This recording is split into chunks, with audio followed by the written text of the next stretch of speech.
Good morning. Good morning, everyone out there. Welcome to Sacred Dive.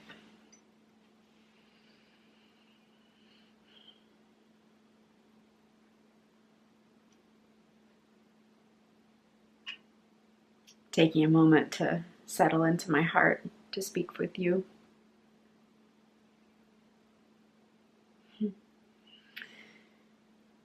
Oh, my heart's good this morning. So last night I woke up. I'm not quite sure why. I woke up many times, probably 8 times, and right on the edge of consciousness as I was waking up, I would hear this question: who's feeling this? And every time I woke up last night, I heard that. And what would happen is this little bit of spaciousness would come in. Just a little spaciousness, like here's me sleeping, and then who's feeling this? And so I thought today would be a great day to talk about that question and what it can bring, the power it has. It's a question I use often with myself and with clients. Like, who feels this? So say you're going about your day and some sort of stress comes in, a thought, a strong emotion, even a light emotion comes in. That is a perfect time to ask this question: who feels this? And the question, like when you ask it, it's not a berating energy. It's not a trying to change that feeling of fear or stress. It's just a real, like, who is feeling this? It's a gentle question. And if you sit in that question, like right in a moment, and it takes presence. So say a stressful thought or an emotion comes up, you first need a little bit of presence to even be able to ask that question. So even in the asking, it's like, oh, there's already a little bit of presence, already a little bit of space or separation between this part of you that feels very stressed or frightened and this other part of you that's presence, that's able to ask that. Now it could be that this is a kind of a meaner part of you, or a I've got this together kind of part of you, or a part with an agenda, and it asks the question. And try to be aware of if that's the energy of your questioning, because basically what happens with that is this little part that's afraid or stressed in that moment feels this other one come in, and with that like agenda, who feels this? and they can feel it. This little part of you, it's like the most infinitesimally, I don't even know if that's a word, infinitely finely attuned to any sort of energy that's not just total presence, right? So this little one, this part of you that feels the fear or the stress, they will know if the questioning has basically isn't pure presence, and they will shut down. And that's probably a really good thing that happens. As an aside, Byron Katie talks about don't do the work with a motive. And what I just described, that's a really clear example of like having a motive with your inner questioning. It's like this, you can kind of hear the thoughts behind this one, like, who feels this? It's like, by God, you're ruining my life. You're making this hard. Like, what's your problem? I wish I had some puppets right now. Maybe I'll get puppets. So yeah, let me just take a minute to get back on track here. Yeah, so say that comes up in your day. You've had some sort of stressful thought, emotion, and you do have the presence And that's a grace. So you have the presence to just ask, like, who feels this? And if you have the capacity within you to just sit in that for a little while, like, who feels this? That loving, like a loving question, like, who feels this, sweetheart? That energy that you're bringing to yourself will often quickly reveal the part of you that's feeling that. And if you sit there a little longer, this little one that's frightened or scared, you'll begin to see things about them. Like, they feel like this. Oh, they're really believing this. And the longer you sit, so really what's happening here, and I can show it spatially with my hands, here's this presence, here's this question, like, who feels this? Here's the little one. And it's what's happened here is before you have fused yourself with the little one that believes this. It's like this, right? And with this question, who feels this? There's just this space starts to open up. And the part of you that has the presence to ask that begins to disidentify from this little scared one. And that's actually that's an adult presence coming in, like coming into your life.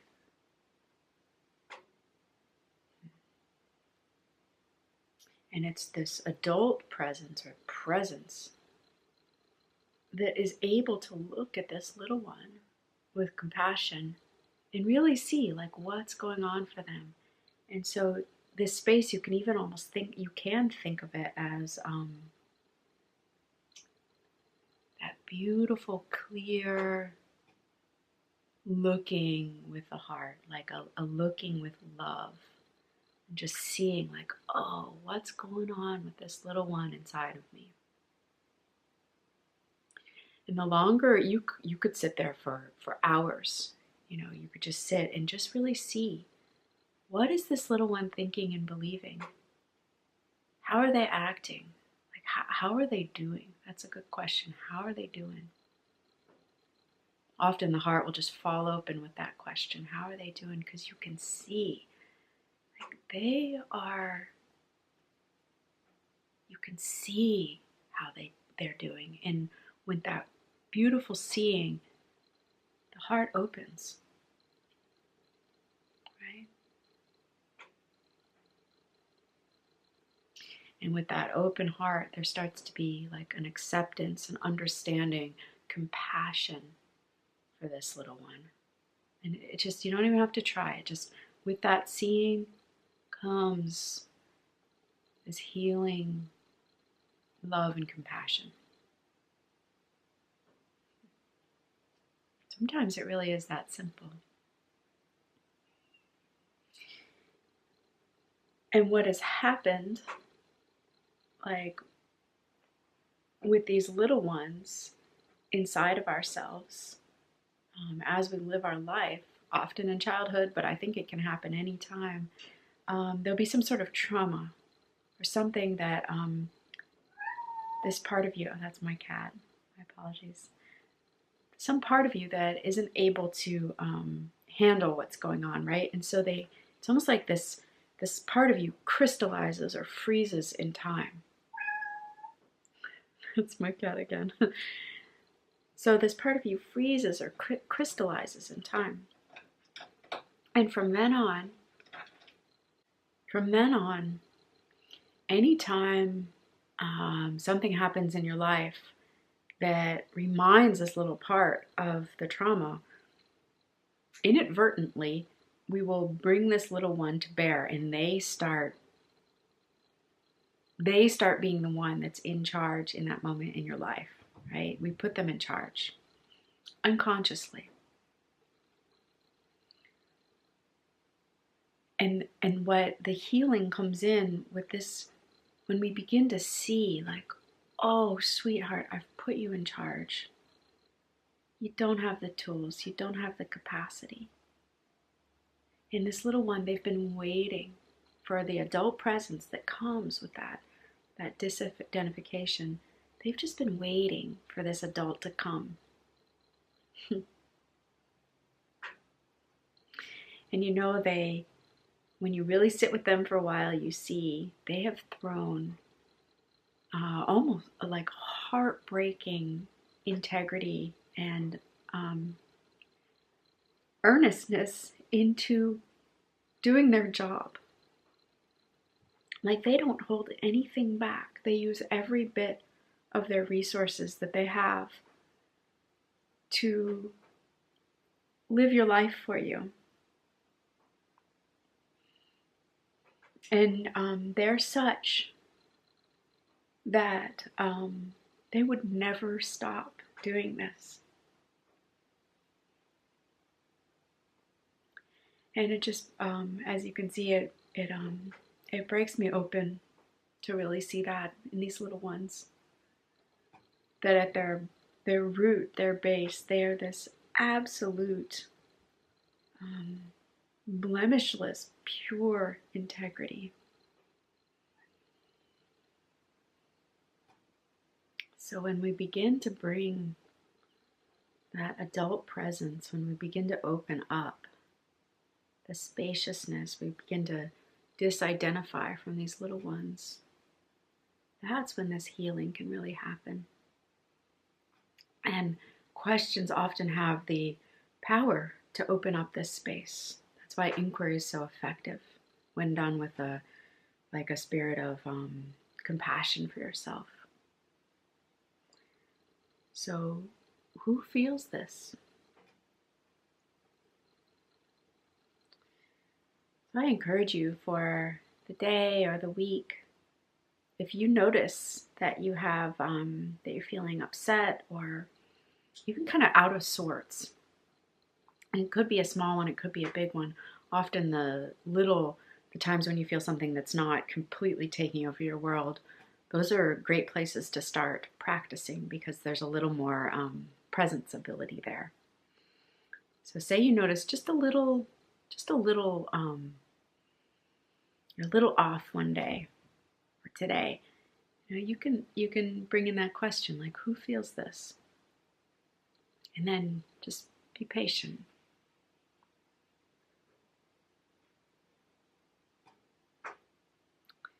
Thank you so much for joining me today.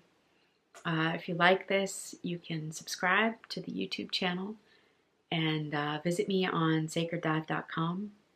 I have the website right here below me. And yeah, I would love to see comments posted like, what happens? What happens when you ask that question? Have you found the presence to ask that question? So yeah, thank you. Namaste.